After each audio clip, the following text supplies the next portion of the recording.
Selamat datang di channel Secret of the Universe. Nama saya adalah Richard Nakra dan ini adalah video pertama dalam rangkaian pengenalan mekanika kuantum. Jadi mari kita mulai seri pertama ini dengan menjawab pertanyaan, apa itu mekanika kuantum?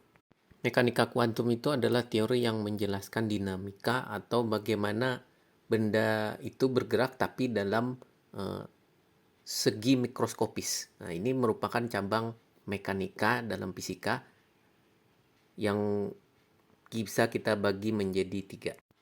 Yang pertama adalah mekanika klasik, yang kedua adalah mekanika statistik, dan yang ketiga adalah mekanika kuantum. Saya akan mencoba menjelaskan perbedaan dari ketiga macam mekanika ini. Saya akan mencontohkan untuk mekanika klasik, misalkan ada sebuah box. Jadi kita harus mempelajari bagaimana gerak kotak ini, di mana titik masanya, dan lain-lain. Jadi dalam mekanika klasik itu Anda harus mempelajari di mana titik berat masanya. Contoh lain, saya akan menunjukkan pena ini di tangan saya menjadi pusat masanya, yaitu berada di tengah-tengah. Sekarang perhatikan, pena ini bisa jatuh jika pusat masanya sudah tidak berada lagi di tangan saya. Misalkan saya geser penanya ke kiri atau ke kanan. Ketika pusat masanya masih berada di tangan saya, pena tidak akan jatuh, dan ketika titik beratnya itu bergeser, maka pena akan jatuh. Sehingga yang Anda harus pelajari dalam mekanika klasik hanya satu titik pusat massa. Dan Anda dapat mempelajari seluruh objeknya dengan menggunakan hukum kedua Newton. Atau bisa juga menggunakan hukum Hamilton tentang gerak. Yang kedua adalah statistical mechanics. Untuk statistical mechanics itu lebih dalam. Bisa dikatakan jika kamu ingin mempelajari kotak ini, kamu harus mempelajari setiap partikel yang ada di dalam box ini. Misalkan ada 10 pangkat 20 partikel yang ada di dalam box, kamu harus menentukan semua parameter yang ada di dalam partikel itu, ada momentum, kecepatan, energinya. Dan untuk menentukan semua itu hampir tidak mungkin. Mungkin tidak mungkin. Mengapa tidak mungkin? Karena ada banyak partikel bebas yang sangat terlibat. Jadi dalam statistical mechanics kita menggunakan rata-rata saja atau pendekatan karena banyak sekali partikel yang terlibat. Dan penjelasan untuk statistical mechanics ini dijelaskan oleh formula entropi oleh Boltzmann dengan rumus S sama dengan K log W. S adalah entropy, K adalah konstanta Boltzmann, dan W adalah jumlah partikel yang ada dalam sistem. Untuk quantum mechanics itu sangat berbeda dari classical mechanics dan statistical mechanics. Jika mekanika klasik menggambarkan dunia sebagai deterministik, maksudnya di mana arah masa depan itu sudah ditentukan, maka mekanika kuantum itu mengasumsikan bahwa dunia ini sebagai probabilistik atau peluang yang acak. Persamaan terpenting dalam mekanika kuantum adalah persamaan gelombang cahaya, atau Anda juga dapat menggunakan persamaan relativitas Dirac yang mirip dengan persamaan Schrödinger. Sekarang saya akan memberi gambaran Anda tentang kapan mekanika kuantum itu ditemukan. Sebelum tahun 1900, yaitu pada akhir abad ke-19, fisika itu terdiri dari 3 bidang utama, yaitu mekanika klasik, elektrodinamik, dan termodinamika. Mekanika klasik ini menjelaskan tentang gerak benda di sekitar kita, ini biasanya berdasarkan hukum Newton. Yang kedua adalah elektrodinamika.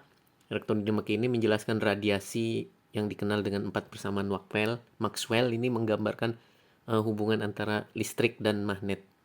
Yang ketiga adalah termodinamika yang menggambarkan aliran panas. Dengan menggunakan 3 bidang fisika ini, kita hampir dapat menjelaskan semua hal yang ada di sekitar kita, sehingga umat manusia berpikir bahwa mereka telah menemukan banyak hal. Tetapi pada abad ke-20, yaitu sekitar tahun 1900 hingga 1925, fisika klasik mengalami tantangan besar. Yang pertama adalah tentang bahasan relativistik. Pada tahun 1905, Albert Einstein menemukan bahwa hukum gerak Newton dan kecepatan itu akan berlaku relativistik, yaitu pada kecepatan yang mendekati cahaya. Fisika klasik ini tidak akan bisa menjelaskan dinamika pada tingkat mikroskopis yang kecil-kecil, seperti menjelaskan gerak partikel subatomik pada elektron dan pada serangkaian percobaan subatomik. Contoh lain adalah fisika klasik ini tidak bisa menjelaskan celah ganda. Bisa juga menjelaskan tentang spektrum benda hitam. Photoelectric effect juga tidak bisa dijelaskan. Dan ini sudah jelas bahwa kita perlu menggunakan hukum baru fisika untuk menjelaskan fenomena ini. Saya akan menjelaskan kejadian-kejadian penting ditemukannya mekanika kuantum. Pada tahun 1900,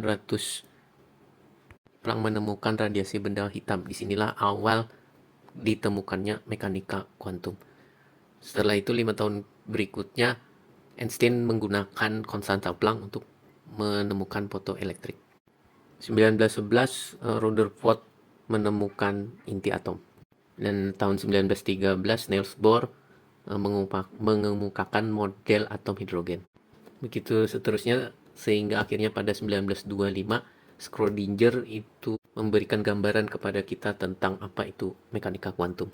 Ada 2 gambaran bagaimana itu mekanika kuantum. Yang pertama adalah gambaran dari Heisenberg, dikenal dengan mekanika metrik. Momentum, energi, dan lain-lain itu digambarkan secara matriks. Yang kedua adalah Schrödinger. Schrödinger itu menggambarkan kuantum mekanik itu sebagai gelombang mekanik. Dan persamaan Schrödinger ini adalah yang akan digunakan untuk menerangkan bagaimana itu mekanika kuantum. Pada dasarnya secara esensial kedua persamaan ini punya Heisenberg ataupun Schrödinger itu adalah sama.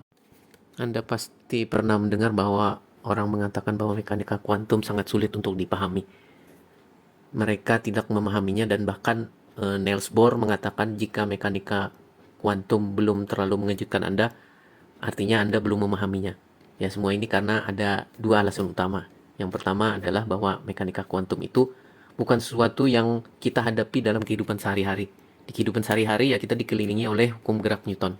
Yang kedua adalah bahwa matematika dari mekanika kuantum itu cukup sulit dan sedikit berbeda dari apa yang sering kita bahas di mekanika klasik. Tetapi jangan khawatir, kita akan membahas setiap aspek mekanika kuantum dalam seri ini. Jadi untuk video pertama dari seri ini, jika Anda memiliki pertanyaan, Anda dapat mengirimkan email kepada saya dan bisa juga diketik di kolom komentar. Jika kalian suka video ini, subscribe channel ini, dan jika kalian ingin belajar astrofisika dari awal, kita punya 30 artikel dasar mengenai seri astrofisika di web kami yang ditautkan dalam deskripsi video. Terima kasih.